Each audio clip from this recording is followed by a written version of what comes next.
Hello student, स्वागत है आप सभी का एक बार फिर से हमारे इस ऑफिशियल यूट्यूब चैनल में जिसका नाम है एसोल सॉल्यूशन। मैं चंदन कुमार हाजिर हूँ आप सभी के सामने अपनी एक और नई वीडियो के साथ।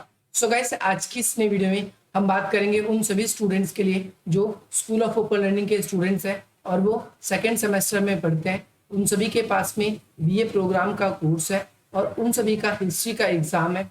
हिस्ट्री का एग्जाम उन सभी का 21 अगस्त को है और आज की नई वीडियो उन सभी स्टूडेंट्स के लिए मोस्ट इंपॉर्टेंट रहने वाली है। अब तक हमने आप सभी के लिए जो है फर्स्ट यूनिट, सेकंड यूनिट और थर्ड यूनिट के अंदर कुछ इंपॉर्टेंट टॉपिक कर लिए। चौथी यूनिट में हमने वर्धन को पढ़ लिया और पांचवी यूनिट जो है हम कर रहे हैं, इसके अंदर हम आज की इस वीडियो में हमने राष्ट्रकूट, प्रतिहार और पाल वंश की जो बात करी थी, इसमें से हम पाल वंश के बारे में हम बात करने वाले हैं। हम पाल वंश को डिटेल से समझेंगे और लास्ट वीडियो आप सभी के लिए अपलोडेड है। अब तक आप सभी के लिए टोटल नोट्स के साथ में 8 वीडियो अपलोड हो चुकी है। अगर आप लोगों ने नहीं देखा है तो आप आई बटन पे क्लिक करके या डिस्क्रिप्शन बॉक्स में दिए गए लिंक के थ्रू आप जा सकते हैं। तो यहाँ पर हम पाल वंश की बात करेंगे। तो हर्षवर्धन की मृत्यु के बाद लगभग 100 वर्षों तक बंगाल में अराजकता की स्थिति बनी रही। हम पाल वंश के बारे में बात कर रहे हैं और हर्षवर्धन का काल कैसा था, मैं ये आपको प्रीवियस वीडियो में बता चुका हूँ। तो अगर आप लोगों ने नहीं देखा है तो वो भी आप देख सकते हो। हर्षवर्धन की जैसी मृत्यु हुई, बंगाल में अराजकता फैल गई। बंगाल में अराजकता क्यों फैल गई? क्योंकि हर्षवर्धन एक ताकतवर शासक था और पूरे बंगाल पर उन्होंने कंट्रोल कर रखा था। परंतु लगभग 100 वर्षों तक बंगाल में कैसा रहा? अराजक और भ्रम फैला हुआ था। ऐसा कहा जाता है कि बंगाल के लोगों ने अराजकता को समाप्त करने के लिए गोपाल नामक एक व्यक्ति को अपना शासक चुना। ध्यान रखना है, पाल वंश का संस्थापक कौन था? गोपाल था। और गोपाल और पाल, क्योंकि नाम से ही आप इसको थोड़ा सा कनेक्ट कर सकते हो। तो जो बंगाल की जो जनता थी उन्होंने खुद ही गोपाल को क्या किया था? चुना था। गोपाल ने लगभग 5 वर्षों तक शासन किया। साथ ही उन्होंने बंगाल में पाल वंश की नींव सफलतापूर्ण डाली। तो अब आपसे ध्यान रखना है आपको कि भाई पाल वंश के जो पहले शासक गोपाल है उन्होंने कितने वर्षों तक शासन किया? तो आप सभी को ध्यान रखना है 5 वर्षों तक शासन किया। इस प्रकार 8वीं शताब्दी के उत्तरार्ध से प्रारंभ में 12वीं शताब्दी तक पाल वंश ने बिहार और बंगाल के बड़े क्षेत्र पर अपना नियंत्रण रखा। उस समय के लिए यह भारत की प्रमुख शक्ति में से एक थी, इसीलिए हम इसको पढ़ रहे हैं। भारत और ध्यान रखना है, भारत के अंदर बिहार और बंगाल पर, इन दोनों प्रदेश पे किसका कंट्रोल था? पाल वंश के राजा गोपाल का। और ये 5 वर्षों तक इन्होंने शासन किया, परंतु बाद में इनके उत्तराधिकारी भी आते हैं। पाल वंश की जो राजनीतिक आधार कहाँ पर थी? एक तो बिहार और बंगाल की उपजाऊ भूमि थी, यानी बंगाल में और बिहार में दोनों गंगा घाटी के आसपास है और बहुत सारी नदियां हैं इन राज्यों में। नदियों के कारण ये इलाका जो था पाल वंश का, जो पूरा का पूरा इलाका उपजाऊ था और यहाँ पर जो है अच्छी उपज होती थी। अच्छी उपज की वजह से जो है दक्षिण पूर्वी एशिया से इनका क्या होता था?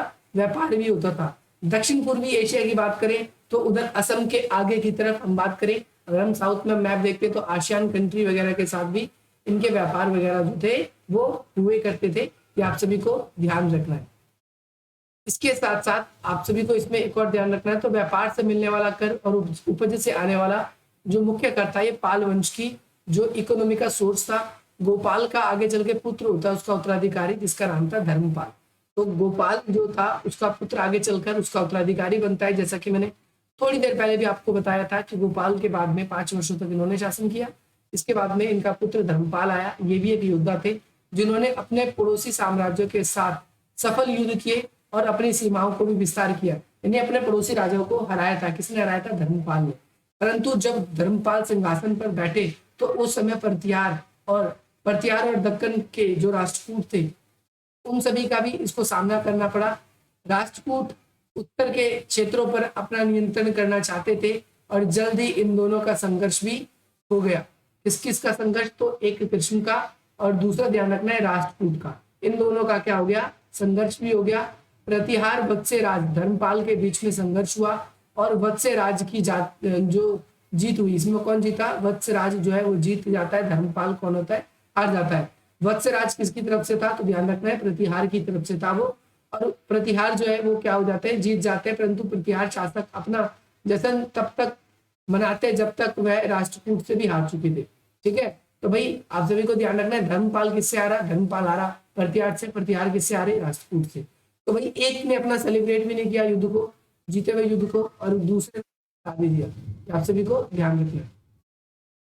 तीसरी बात, इस संघर्ष में पाल वंश को ज्यादा फायदा नहीं हुआ। राष्ट्रकूट और प्रतिहार का लगातार संघर्ष होता रहा और धर्मपाल पाल वंश सुरक्षित रहा। मतलब राष्ट्रकूट और प्रतिहारी आपस में लड़ते रहे और इन दोनों की लड़ाई का लाभ किसको मिला, तो पाल वंश को मिला। और पाल वंश जो है, यानी जो कृष्ण जो आगे उत्तराधिकारी थे, वो क्या करते हैं, वो अच्छी तरीके से शासन कर पाते हैं।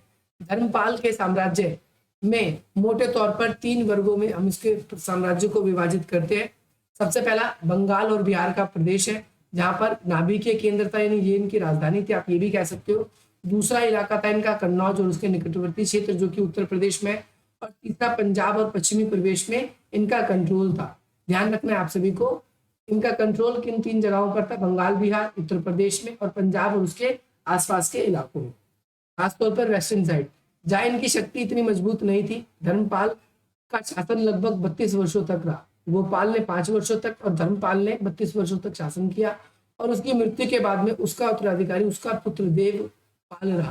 पाल वंश ही यहाँ पर राज करता है। और देवपाल एक सक्षम शासक था।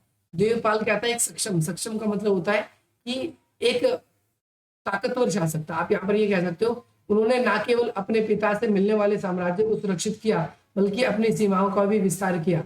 उन्होंने एक साम्राज्य को और भी क्षेत्रों तक फैलाया, आक्रमणकारी प्रवृत्ति को बनाए रखा उन्होंने। और प्रतिहार की 3 पीढ़ियों से लड़ाई करी। प्रतिहार की 3 पीढ़ियों से इन्होंने किसने लड़ाई करी, तो ध्यान रखना है, देवपाल ने लड़ाई। सबसे पहला 3 पीढ़ी में एक पहला शासक आता है नाग भट्ट, इससे भी लड़ाई करी, राम भट्ट और भोज। इन तीनों से लड़ाई किसने करी, तो ध्यान रखना है आप सभी को, किसने करी, तो देवपाल ने करी। इसके बाद में उनका वर्चस्व लगभग 40 वर्षों तक रहा, यानी 40 वर्षों तक उन्होंने शासन किया।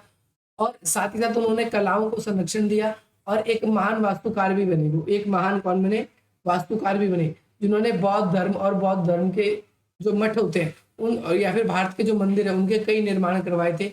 बौद्ध गया में महाबोधि मंदिर का निर्माण करवाया और उनका संरक्षण भी किया। तो महाबोधि धर्म जो है वो किसने स्थापना कराई है, तो अब आपको बिल्कुल पता चल गया होगा किसने कराई, तो देवपाल ने कराई है। देवपाल के उत्तराधिकारी संघर्ष में लगातार बने रहे और साथ ही साथ लगातार इनकी झगड़े की वजह से इस साम्राज्य में काफी कमजोरी आ गई।